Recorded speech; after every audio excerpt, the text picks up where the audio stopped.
In the dark corners of Zimbabwean nights, when candles flicker and shadows stretch too long, whispers tell of a creature feared for generations.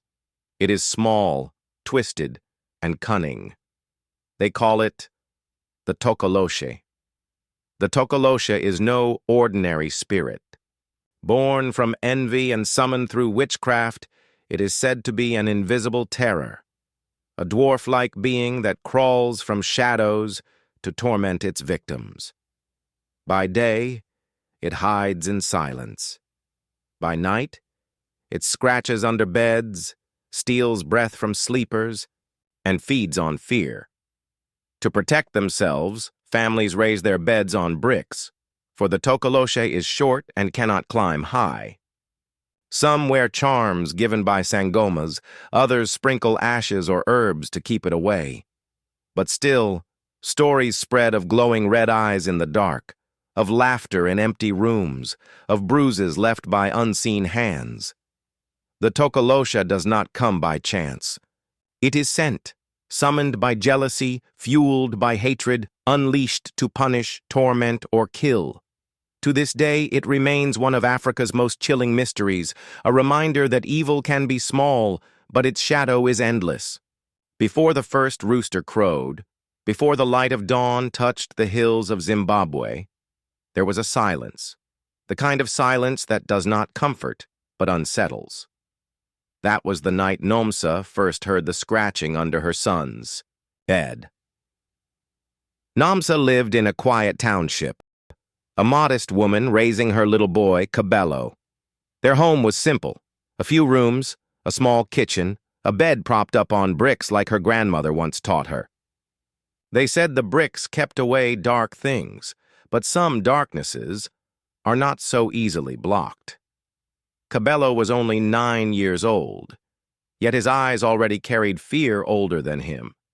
Each night, he whispered to his mother, "Mama, there's something under my bed."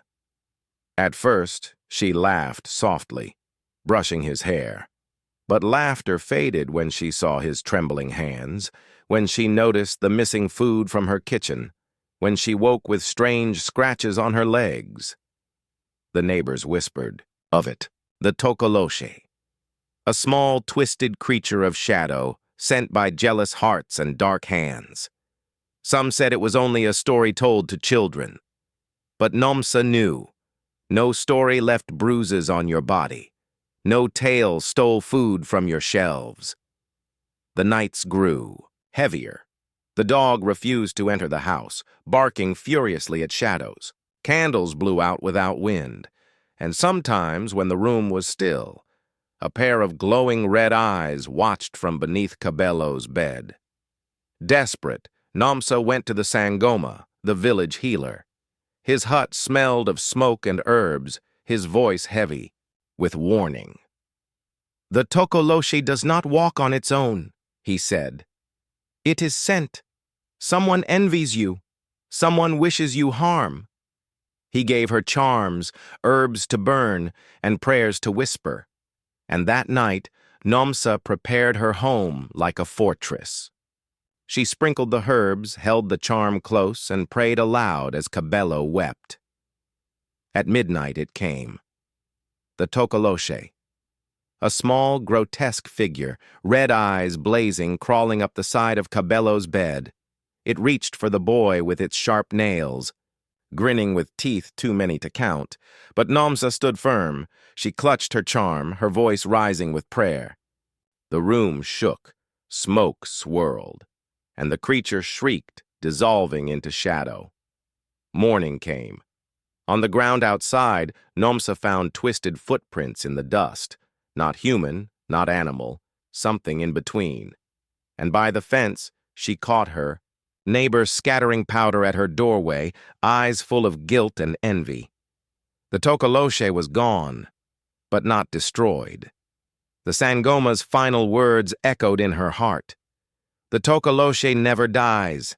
It waits, it watches, it whispers. And once it is called, it will always return. Even now, in Zimbabwe's townships, people still raise their beds on bricks.